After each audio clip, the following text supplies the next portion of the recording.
불편한 분들은 앉아 계시고 그렇지 않는 분들은 일어나셔서 같이 말씀을 받습니다.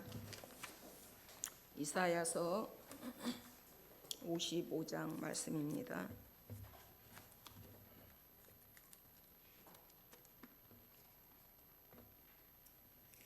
이사야서 55장 1절부터 9절까지만 읽겠습니다. 오라 너희 목마른 자들아 물로 나오라. 돈 없는 자도 오라. 너희는 와서 사 먹되 돈 없이 값없이 와서 포도주와 젖을 사라. 어찌 양식이 아닌 것을 위하여 은을 달아주고 배부르지 하지 못할 것을 위하여 수고하느냐. 내게 듣고 들을지어다. 그리하면 너희가 좋은 것을 먹을 것이며 너희 자신들이 기름진 것을 너희는 귀를 기울이고 내게로 나와 들으라. 그리하면 너희의 영혼이 살리라. 내가 너희를 위하여 영원한 언약을 맺으리니 곧 다윗에게 허락한 확실한 은혜이니라.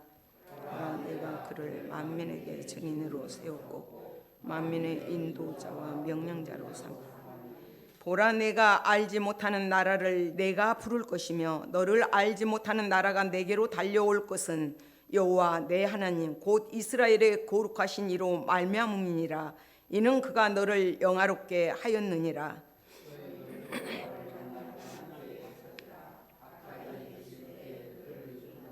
악인은 그의 길을 불의한 자는 그의 생각을 버리고 여호와께로 돌아오라.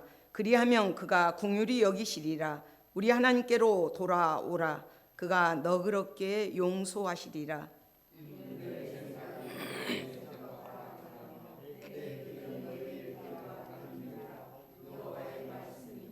이는 같이 읽겠습니다. 이는 하늘이 땅보다 높음 같이 내 길은 너희의 길보다 높으며 내 생각은 너희의 생각보다 높음이니라. 아멘. 이것은 하나님의 말씀입니다. 앉아 주십시오. 하나님 감사합니다. 두렵고 떨림으로 주님의 말씀을 들고 섰습니다. 성령으로 기름 부어 주셔서 성령으로 전하게 하시고 성령으로 듣게 하여 주셔서 한마음 한뜻으로 하나님의 귀한 말씀을 받는 귀한 저희들 되게 도와주시옵소서. 감사드리며 예수 그리스도의 이름으로 기도드립니다. 아멘. 우리는 누구의 초대를 받으면 가슴이 설레죠.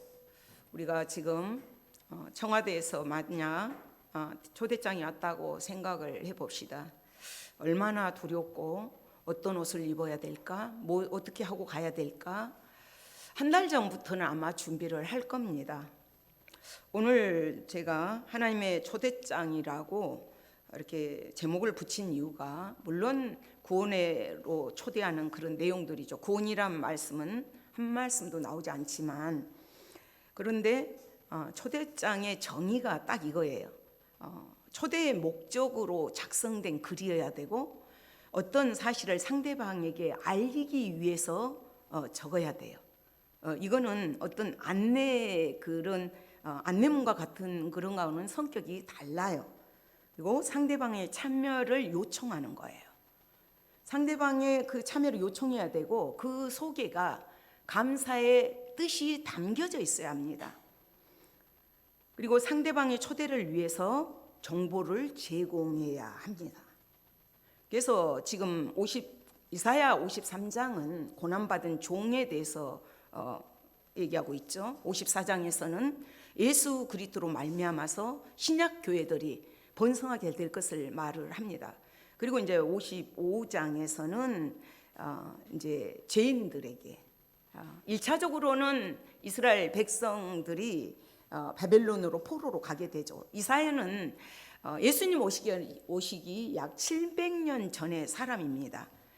그럼에도 모든 학자들은 이사야를 어떻게 보냐 하면 애언 중에 애언자, 신약의 복음의 전도자 이렇게 불러요. 그리고 55장을 하나님의 초청장, 하나님의 초대장이라고 부릅니다.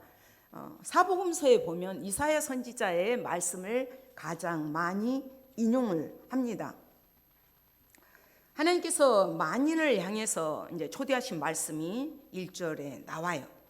1절에 나오는데 오라 너희 모든 목마른 자들아 물로 나오라 돈 없는 자도 오라. 모든 목마른 자들아 물로 나오라 돈 없는 자도 오라 초청을 하는 거예요. 이 말씀은 우리가 예수님께서 마태복음에 보면 11장 28절에서 수고하고 무거운 짐진 자들아 다 내게로 오라 내가 너희를 쉬게 하리라 이 말씀하고 이렇게 맥을 같이 갑니다. 지금 초대장에 적힌 말씀이 모든 목마른 자들에게 물로 나오라는 거예요. 돈 없는 자도 오래요. 구원받지 못한 심령, 하나님과 관계가 끊어진 심령, 황폐한 심령, 그런 심령들을 향하여서 지금 초대를 하고 계십니다. 사람은 구원받지 못한 심령은 늘 두려움과 불안에 쌓여 있습니다. 그래서 영적으로 타락하게 되니까 두렵다 보니까 불안하게 되니까 자기 자신들이 만드는 게 우상이에요. 그래서 우상의 길로 가게 되는 거죠. 모든 목마른 자들에게 오라는 거예요. 영적 기갈에 있는 자, 구원을 갈망하는 자 다 와라. 물로 나오라는 거죠. 돈 없는 자, 구원에 이를 만한 어떤 능력이 없어요. 그런 자들까지도 다 나오라고 초청을 합니다. 물은 구원을 상징하고 생명을 상징해요. 근데 그 다음에서 2절에서 너희는 와서 사 먹되 돈 없이 값없이 와서 포도주와 젖을 사라. 와서 사 먹으래요. 사 먹어야 돼요. 무엇으로 사요? 구원을 무엇으로 삽니까? 사 먹으랍니다.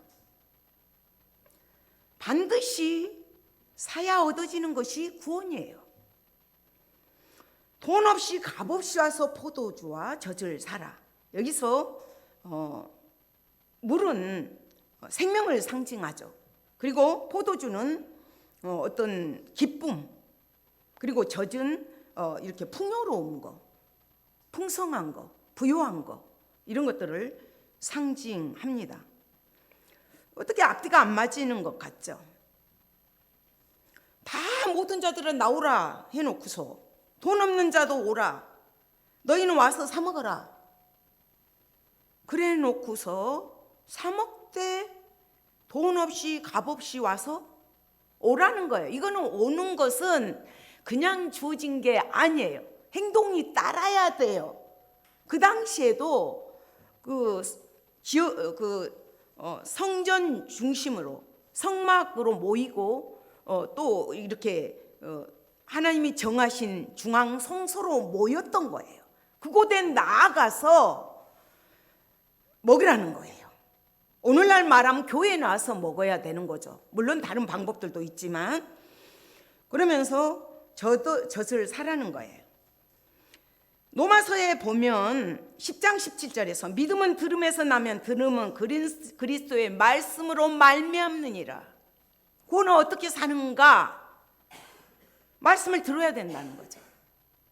믿음으로 사야 되는데 그 믿음이 어디서 오는가? 들음에서 온다는 거예요. 그 들음이 곧 그리스도의 말씀으로 말미암은 것을 말하고 있습니다.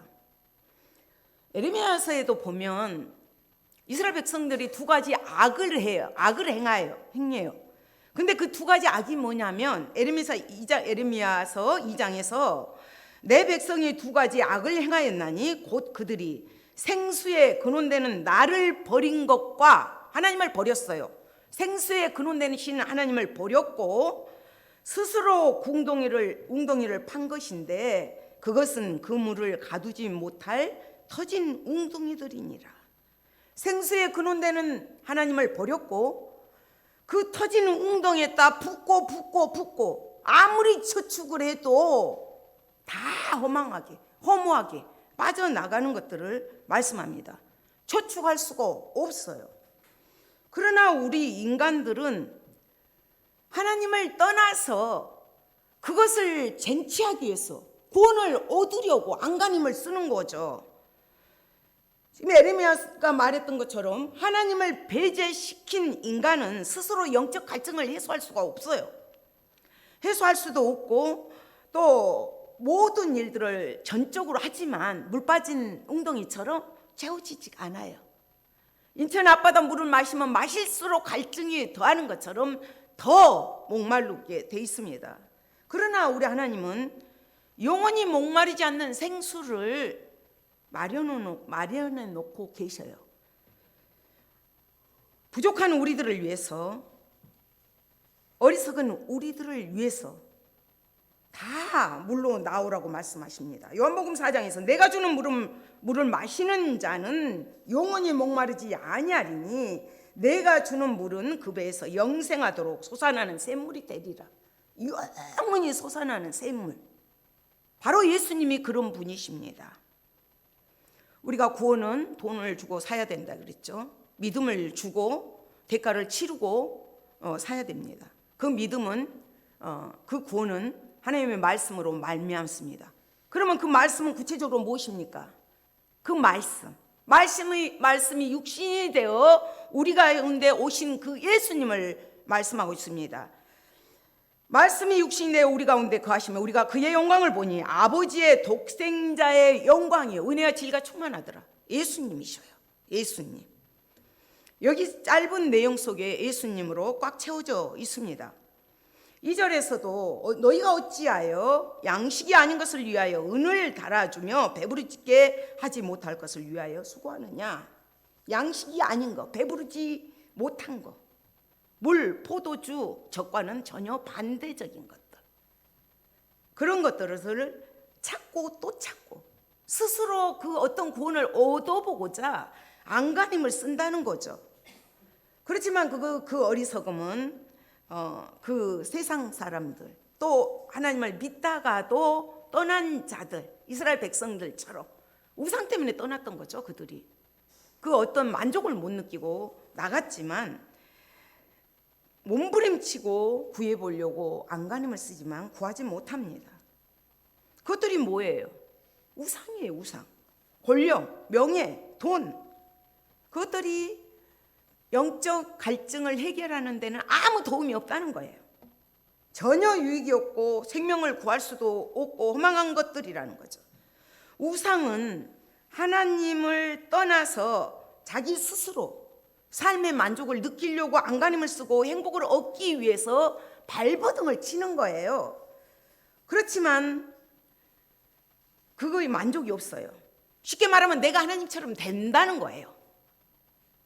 하나님을 주인으로 삼아야 되고 하나님을 나의 왕, 나의 하나님 이렇게 삼아야 되는, 내가 주인이 되는 거예요. 돈이 우상이 되는 거예요. 하나님을 잃어버리고 자기를 숭배하는 것이에요. 자기 마음에서부터 이것이 비롯됩니다. 그래서 하나님께서 은을 달아준다는 것은 자신이 가진 모든 열정을 내쏟아요. 그래서 그 당시는 돈 대신 은을 달아줬어요. 그 모든 열정을, 자신의 모든 것들을 쏟아 부어서 은으로 바꾸는 거예요. 그리고 배부르지 못할 것을 위하여 수고하느냐. 이 수고하는 건 인간의 가진 노력들, 안간힘을 쓰고 노력을 하죠. 인간들이 얼마나 노력합니까? 결론이 뭐예요? 구원의 문제예요. 구원의 문제. 자신의 행복의 문제예요. 근데 얻을 수가 없다는 거예요. 그것들은 배부르지 못하기 때문에 영원한 만족, 영혼의 만족, 이것을 누리지 못한다는 것입니다. 아무리 힘쓰고 애써도 물 빠진 웅덩이처럼 빠져버린다는 것입니다. 그렇기 때문에 말씀이신 그리스도, 예수님을 믿어야 되고, 예수님은 우리의 영혼을 살려주시기도 하지만 또 생명을 유지시켜 주시는 생명의 양식이에요. 생명의 떡이에요. 오늘 2절에서 그래서 그 말씀을 들으라는 거예요. 들을 때 믿음이 생기기 때문에, 들음에서 그리스도의 말씀이 전파되면서 증거되면서 살아나잖아요. 역동성이 있잖아요. 생명이 있잖아요. 에스겔 걸작에 마른 뼈들이 살아난 것처럼 바짝 말라있는 우리의 심령이 되살아납니다. 그래서 예수님께서도 나는 생명의 떡이라고 말씀하셨어요. 생명의 떡으로 우리가 채워져야 됩니다. 2절에서 내게 듣고 들을지어다. 그리하면 너희가 좋은 것을 먹을 것이며 너희 자신들이 기름진 것으로 즐거움을 얻으리라. 너희는 귀를 기울이고 내게로 나와 들으라. 그리하면 살리라. 들으라는 거예요. 듣고 들을지어다. 계속적으로, 상중적으로 명령이에요. 하나님의 명령. 듣고 또 듣고 계속적으로 듣고 또 듣는 것을 우선시하라는 거예요. 먼저 우리 교회가 지금 매일 아침마다 제가 그 성경을 석 장씩 이렇게 녹음을 해서 드리고 간단하게 요약해서 드립니다. 사사기 같은 거는 읽어보시면 무슨 뜻인지 몰라요. 그래서 제가 그것을 약간의 요약 정리를 하기 위해서 몇 번을 읽은지 몰라요. 읽고 또 읽고 해서 이렇게 보내드립니다. 그것만 읽고 들어도 영혼이 살아납니다. 생명의 양식입니다. 한 끼 밥만 안 먹어도 얼마나 우리가 배고픈데 영혼의 양식을 먹고 또 먹어야죠. 듣고 또 들어야죠. 그래서 주야로 주님의 말씀을 묵상하라 그랬던 거죠. 우리는 그 생명의 떡이신 예수님을 먹어야 됩니다. 예수님께서 또 그렇게 말씀을 하셨어요. 요한복음 6장 51장에서 나는 하늘에서 내려온 생명의 떡이니 사람이 이 떡을 먹으면 영생하리라. 내가 준 떡은 곧 세상의 생명을 위한 내 살이니라. 예수님 십자가에 죽으실 것이 함축되어 있어요.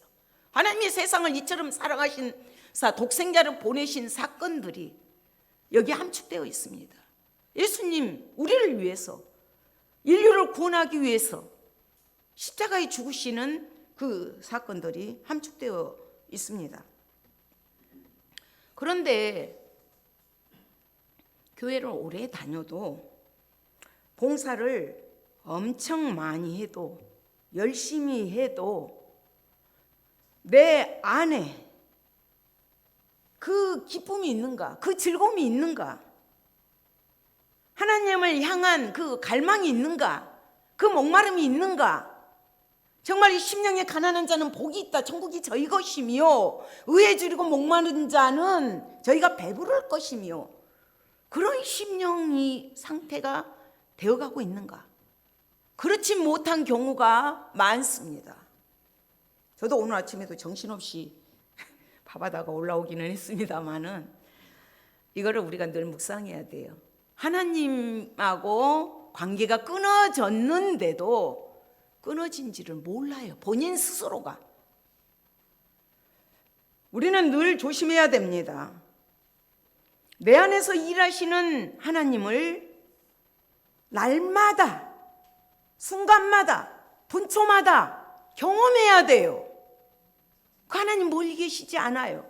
말씀으로 육신이 되어 오늘도 우리들과 함께 하셔요. 그 하나님과의 바른 관계가 유지되어야만이 우리가 기쁨으로 감사함으로 모든 일들을 할 수가 있습니다. 3절에서도 내가 너희를 위하여 영원한 언약을 맺으리니 곧 다윗에게 허락한 확실한 은혜니라. 그리스도를 통하여서 세워진 언약, 새 언약, 다윗 언약, 다윗을 통하여서 다윗의 혈통으로 메시아가 오실 것을 약속하신 내용이에요. 1차적으로는 다윗의 언약이 솔로몬 때 이루어졌죠. 그렇지만 우리에게는 영적으로 우리를 위한 그런 보증된 말씀입니다. 그러니까 이스라엘 백성들에게 하나님께서 언약을 맺어도 무조건적인 언약을 맺어요. 일방적인 언약을 맺으셨어요, 하나님께서. 그리고 이스라엘 백성들이 죄를 짓고 우상 숭배하고 떠나면 하나님은 또 그 언약을 갱신하면서까지 그들을 보호하고 돌보고 이끌어 주셨어요. 그런데 이들이 그 바람난 여인처럼 하나님이 남편이 되어주시는데도 멀리 떠나버린 거예요. 간음한 거예요. 우상 숭배를 하는 거예요. 그래서 하나님께서 그들에게 새 언약을 맺어 주실 것을 약속하십니다. 그 약속이 영원한 언약이고 무조건적인 하나님의 그 사랑 안에서 세워진 새 언약입니다. 이것이 확실한 언약이고 기독교 신학의 핵심이에요, 이 부분이. 그래서 다윗의 혈통으로 예수님이 오신 것입니다. 그 언약이 왜 폐해지지 않으는가? 왜 없어지지 않은가? 왜 그 언약이 영원할 수밖에 없는가? 예수님의 피로 산 언약이죠. 하나님은 우리의 의로움, 우리의 신실함과 상관이 없이 주도적으로 끝까지 하나님의 언약을 예수 그리스도의 보혈의 공로에 의지해서 맺어주신 은혜이기 때문에 확실한 은혜예요. 확실한 언약이에요. 이것이 하나님의 놀라운 구원의 역사고 한결같은 은혜, 영원히 세지지 않고 흔들리지 않는 구원, 그 든든한 구원을 우리에게 주셨습니다. 그래서 우리는 늘 감사해야 돼요. 그리스도는 우리의 진실한 증인이 되시고 또 만민의 인도자가 되시고 명령자가 되셔요. 4절 보면 그 말씀이 나오는데 여기서 예수님의 4가지 직임이 나와요. 예수님이 하셔야 되는 일들이 바로 이런 것들이 또 우리가 해야 될 부분이죠. 만민의 증인, 보라 내가 그를 만민에게 증인으로 세웠고 만민을 구원할 증인, 천국을 이미 경험하신 분, 증인은 경험을 해야 되잖아요. 예수님은 이미 하늘에서 오신 분이시기 때문에, 하나님이시기 때문에 만민을 구원하실 것을, 하나님의 뜻을 아셔요. 천국을 이미 보고 계신 분, 또 성부 하나님을 직접 경험하신 분, 우리의 구원의 사건이 성부 하나님께서 계획하시고 오시리라 한 그 예수가 다윗의 혈통으로 예수님이 오셨어요. 예수님이 오셨고 삼위 하나님, 성령 하나님께서는 오늘도 우리와 함께 하심으로 믿을 수 있게끔 역사하십니다. 우리는 그래서 다시 오실 그 주님을 믿고 나아갑니다. 그 예수님이 만민의 증인이라는 거죠. 만민의 인도자. 만민의 인도자는 앞장서서 가는 사람이에요. 목자예요, 목자. 그리고 이제 구원의 길로 인도하는 자, 참된 구원의 길로 인도하는 거예요. 지난주 수요일 날 우리가 이제 이렇게 말씀을, 다른 교회 목사님 말씀을 보았습니다. 그 목사님이 목자에 대해서 그림에 대해서 설명한 내용을 들었는데, 저도 그 터키 같은데 카타콤 있잖아요. 지하 8층으로 돼가지고 어떻게 그 당시 그 오랜 세월이 흘렀는데 8층으로 건물이 지어진 거예요, 지하에가. 그래가지고 적이 쳐들어왔을 때 어디를 막아야 되고, 공기는 어디로 들어오고, 어디로 배설물이 나가야 되고, 이런 것들을 저도 보고 놀랐어요. 근데 이분이 그 초기에 노마 카타콤에 대해서 얘기를 하시더라고요. 노마 카타콤에 대해서 말씀을 하시는데, 우리는 선한 목자다, 예수님 나는 선한 목자다 그러셨잖아요. 근데 그 선한 목자를 글도 없던 시대에 어떻게 그림으로 표현을 했을까? 그 당시는 그림으로 많이 표현을 했잖아요. 그렇다고 해서 지금처럼 셈이랑 붓이 있을 시대도 아니잖아요. 무디어지는 걸로 그릴 때인데, 그 목사님 말씀하신 건 그거예요. 선한 목자, 이제 그 창세기 나온 토부, 아름다운 선한 목자를 그렇게 표현한 내용이거든요. 그런데 그 선한 목자를 어떻게 표현을 했을까? 그게 되게 궁금했답니다. 그래서 들어가서 봤더니 그 선함을 어떻게 표현을 했냐면, 그 10대 그 소년이 양을 머리 여기다 딱 들쳐매고, 양쪽에는 그 목자와 같이 하는 양들이 2마리가 그려져 있대요. 그리고 목자는 늘 먼 산을 바라보고 있는 그런 그림을 보셨다고 말씀을 하시더라고요.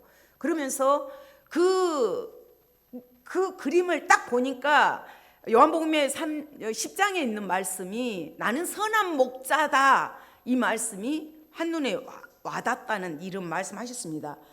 예수님은 우리의 목자셔요. 선한 목자셔요. 푸른 초장 맑은 물가로 늘 인도하셔요. 보호하시고 지키시고 앞장서서 가셔요. 그래서 우리는 말씀이신 그분, 목자이신 그분의 음성을 듣고 그분의 말씀을 듣고 따라만 가면 돼요. 순종만 하면 돼요. 근데 우리는 그렇지를 못하고 내 맘대로 갈 때가 너무나 많이 있습니다. 예수 그리스도는 영적 목자로서 우리가 갈 길을 알지 못한 양과 같이 헤맬 때 늘 우리를 인도하시는 그런 분이십니다. 그리고 명령자라는 거예요. 목자는 양에게 명령할 수가 있습니다. 물론 여기서 명령자는 하나님 나라의 통치자, 권세자, 그런 예수님을 말씀하고 있습니다. 에베소서 1장 7절에서도 우리는 그리스도 안에서 그의 은혜의 풍성함을 따라 그의 피로 말미암아 속량 곧 제삼을 받았느니라. 빌립보서 3장에서도 우리의 시민권은 하늘에 있는지라 거기로부터 구원하는 자 곧 예수 그리스도를 기다린다. 우리가 시민권이 천국에 있어요. 하늘나라에 있어요. 이미 구원받은 자들은 그 천국 시민권을 가지고 살아요. 몸은 이 땅에 있지만 우리의 시선은 하늘을 향해서 있어야 돼요. 예수 그리스도로 말미암아 우리가 이렇게 만민의 예수님처럼 증인으로 또 늘 우리를 인도하시는 그 목자 대신 그 주님을 따라가면서 그 명령을 지금도 우리는 할 수 있어요. 예수의 이름으로, 병든 자에게도 예수의 이름으로, 귀신 들린 자에게도 예수의 이름으로. 예수의 이름이 능력이에요. 예수 이름이 권세예요. 그래가지고 우리는 늘 활용을 해야 됩니다. 그래서 예수님은 구원의 역사를, 회복의 역사를 십자가를 통해서 이루어 주신 분이십니다. 5절에서도 보라 내가 알지 못하는 나라들 내가 부를 것이며 그 너를 알지 못하는 나라가 내게로 달려올 것은 여호와 내 하나님 곧 이스라엘의 거룩하신 이로 말미암음이니라. 이는 그가 너를 영화롭게 하셨느니라. 알지 못하는 나라들, 예수 그리스도로 말미암아 하나님과 관계가 끊어진 족속들 또는 이방 민족들, 하나님의 구원을 받지 못한 자들, 하나님의 우리 안에 들지 못한 모든 자들까지라도 오게 하신다는 거예요. 이방인들이 복음으로 말미암아 돌아오게 되는 것을 말씀하고 있습니다. 그렇지만 그 구원의 주체는 하나님이셔요. 하나님.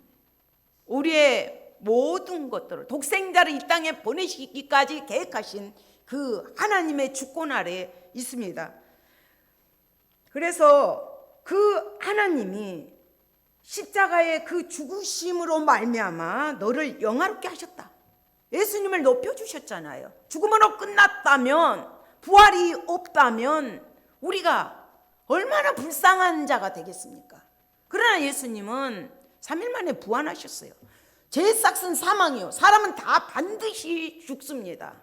반드시 죽어요. 그런데 예수께로 가는 길을 가르쳐 주신 거잖아요. 영생할 수 있는 것을 가르쳐 주신 거잖아요.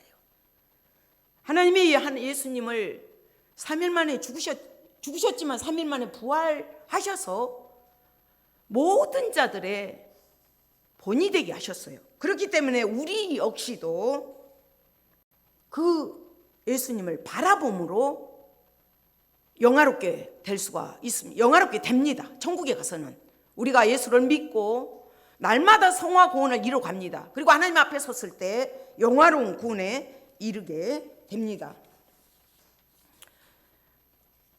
그리고 6절 7절은 그러면 하나님이 이렇게 초대장을 보내셨는데 우리를 초청하고 초대하시는데 그러면 구원으로 나가야 되는 자들은 어떤 자세를 가져야 될 건가? 어떤 태도를 가져야 될 것인가? 6절 7절이 그것을 말씀하고 있습니다. 하나님의 구원의 초청만이, 하나님의 구원의 초대만이 영원한 죽음을 피할 수 있는 길이에요. 비결이에요. 영혼의 구원의 문제는 미루는 문제가 아니에요. 이거는 꼭 인생이 살아가면서 최우선적으로 해결해야 될 문제예요. 먼저 해결해야 될 문제라는 거죠. 제일 먼저 최우선적으로 하나님과의 관계를 맺는 선민이 되기 위해서는 필수 조건이에요.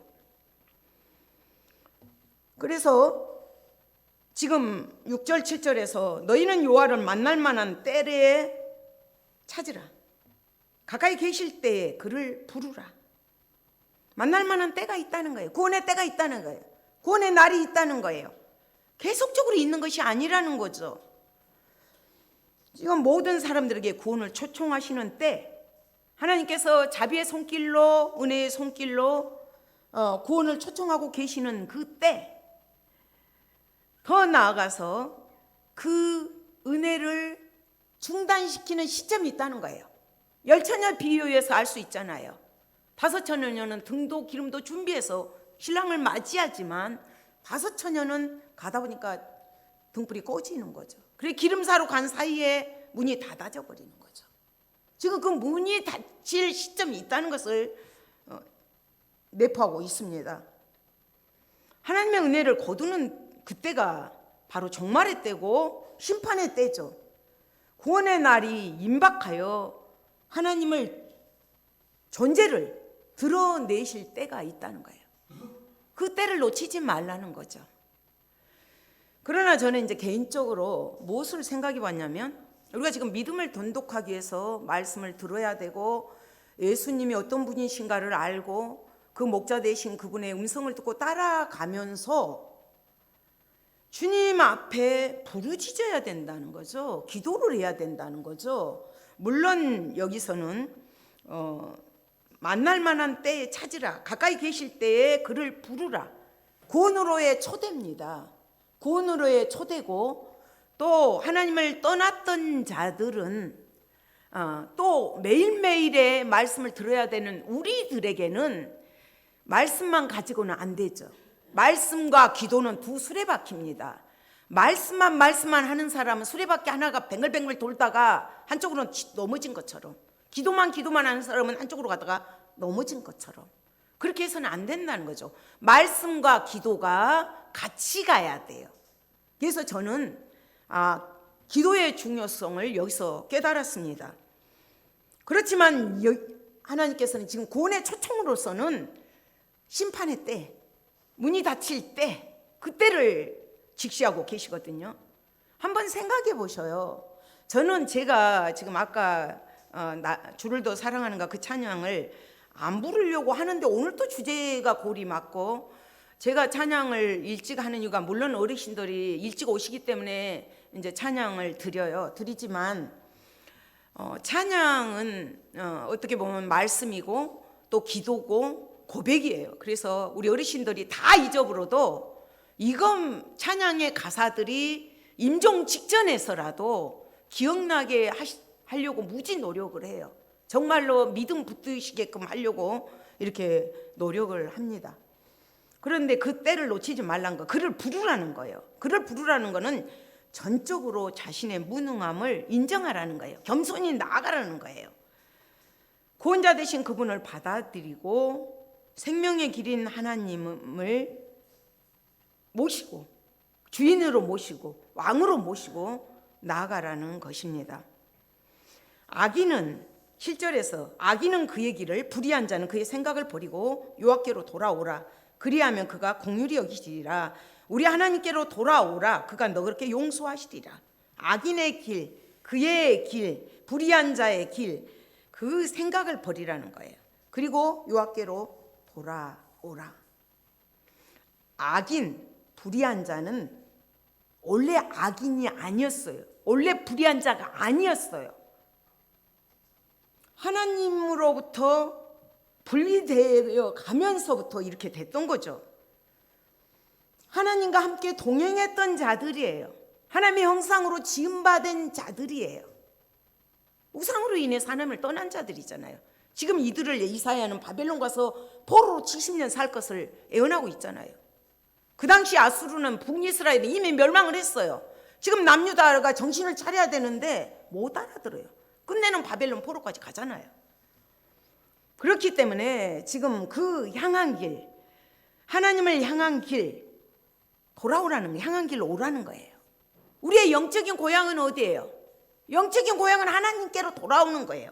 하나님께 돌아와야 됩니다. 그래서 악인은 하나님을 만나고자 한다면 자신의 생활 방식을 완전히 청산하는 거예요. 여태까지 살았던 그 방식들 청산하라. 그의 길, 삶의 태도, 지금까지 살아온 삶의 여정, 앞으로 살고자 하는 삶의 그 방향들까지도 다 돌이키라는 거예요. 회개하라는 거예요. 통회하라는 거예요. 하나님은 다 용서해 주신다. 너그럽게 용서하신다. 주홍같이 진홍같이 붉은 죄라도 십자가의 보혈로 우리를 흰눈처럼 양털처럼 깨끗하게 해 주십니다. 비록 하나님의 길이 십자가의 길이고 어두워 보이는 길이고 좁아 보이는 길이지만 그 길이 그 하나님께 나오는 자가 구원의 대로에 설 수가 있고 하나님의 구원의 반열의 선민으로 살아갈 수가 있습니다. 삶의 주인을 딱 바꿔야 돼요. 그리고 이제 나서 이제 내 생각은 너희 생각과 다르다. 내 길은 너희 길과 다르다. 하나님께서 계속적으로 말씀을 하십니다. 내 길들은 너희 길들이 아니야. 이 뜻이 포함해 있어요. 이 그 언어에서는 그리고 내 길은 너희의 길과 다르다 이거예요. 다르죠. 창조주 하나님과 피조물이 어떻게 같을 수가 있어요? 어떻게 그 생각이 같을 수 있고 하나님의 생각과 같을 수가 있고요. 그 길이 우리의 길과 어떻게 다를 수가 있어요? 우리는 남의 눈에 조금만 잘못하면 그 내 눈에 티는 보지 못하고 들보를 보고 야단이잖아요. 하나님은 그런 분이 아니시죠. 창조주 하나님, 그 하나님을 우리가 의지하고 나가야 된다는 거죠. 그래서 10절에서도 자연의 모든 현상까지라도 어떤 것 하나도 하나님의 분명한 목적이 있다는 거예요. 목적 없이 된 것들이 없다. 그렇기 때문에 내 입에서 나가는 말은 구원으로 초대하는 하나님의 신실한 언약이다. 구원으로 초대받은 자의 특징이 있어요. 그 특징이 12절인데 기쁨으로 나아가고 평안히 인도함을 받을 것이다. 1차적으로는 바벨론 70년 포로 생활을 끝내고 그들이 돌아가요. 예루살렘에 돌아가서 평안하니 정착을 하잖아요.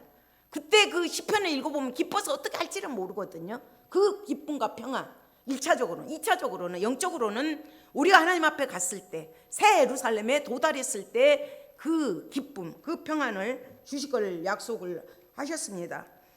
우리는 오늘도 초대받지 못한 자들이 있습니다. 그 초대받지 못한 자들에게 나아가서 그들에게 주님 앞으로 돌아오라고 그들을 초대해야 됩니다. 하나님이 주신 그 초청장을 우리만 받고 우리만 누리고 우리만 그 비밀을 갖고 있는 것이 아니라 하나님의 심장을 가지고 그리스도의 그 사랑을 가지고 나아가서 그들도 주님 앞으로 돌아와서 이 은혜를 이 구원의 그 기쁨을 평강을 영적인 목마름 영적인 배부름을 느낄 수 있도록 우리가 초대하는 우리가 되기를 소망합니다. 하나님 감사합니다. 하나님께서 죽었던 우리에게 찾아와 주시고 영원한 생명을 주신 것을 생각할 때 감사함을 드립니다. 아버지 하나님, 이 초대에 망설이는 자들이 있습니까? 이 복된 자리를 나오지 못하는 자들이 있습니까? 아버지, 정말로 구원의 때가 천국문이 닫힐 때가 있다는 것을 말씀을 통하여서 배웠사오니 주님, 저희들이 예수님처럼 나가서 그 증인의 삶을 살아갈 수 있도록 성령으로 역사해 주시옵소서. 감사드리며 예수 그리스도의 이름으로 기도드립니다. 아멘.